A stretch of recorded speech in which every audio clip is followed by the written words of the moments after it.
Immensely Invisible, a new investigation by the Pulitzer Prize-winning organization Futuro Investigates and Latino USA shines a light on allegations of sexual abuse and assaults filed by migrants in U.S. immigration detention facilities.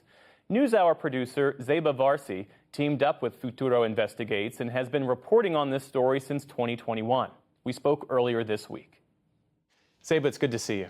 It's good to see you, Jeff. Thank you for having me. So tell us about this investigation into allegations of sexual abuse filed by migrants in immigration detention facilities. What did you find?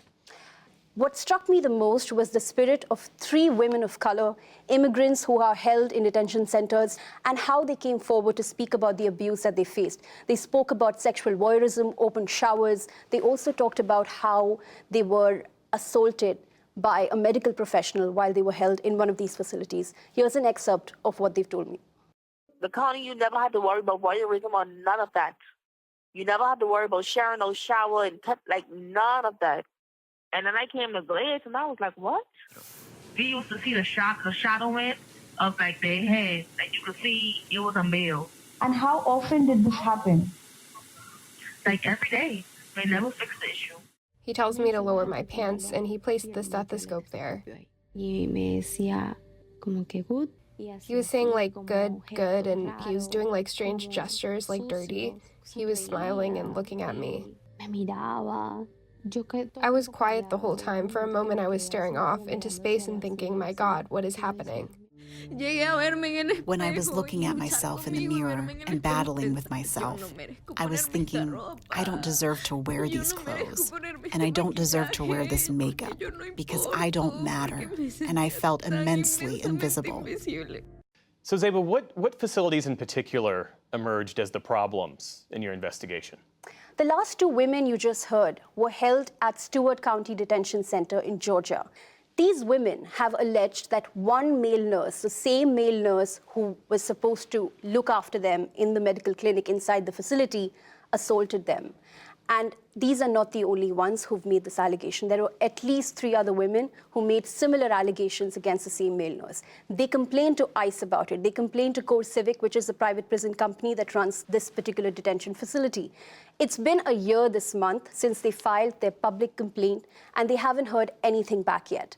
The other woman that we heard from was detained at Glades County Detention Facility in Florida, and she experienced sexual voyeurism. She experienced cross-gender viewing. She also experienced harassment by the psychiatrist at that facility, another medical professional. These women in different facilities don't really know each other, but what they've told us is strikingly similar. And beyond these women, at least a dozen immigrants that I've interviewed across the country who have also talked about similar patterns of assault and abuse, complaints of intrusive pat-down searches, complaints of invasive touching of genitals. It also does emerge that this is not a problem which is isolated to one facility or one state. You teamed up with veteran journalist Maria Hinojosa for this investigation, and she talks about how she's been doing this reporting, looking into this problem for more than a decade.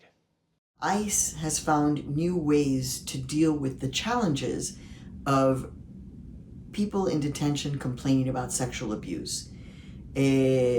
What we were able to uncover is that one of the ways in which they're dealing with this is by transferring people, transferring migrants and refugees from one detention facility to another as a way of addressing or not addressing complaints of sexual abuse and assault in immigrant detention facilities. So your investigation found that ICE transfers detainees who make these complaints. How does that play out? Jeff, if you may remember, in 2021, there were headlines that came out of Irvine County Detention Center in Georgia.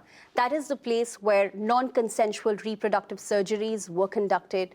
That facility had to be shut down after nationwide outrage, congressional hearings.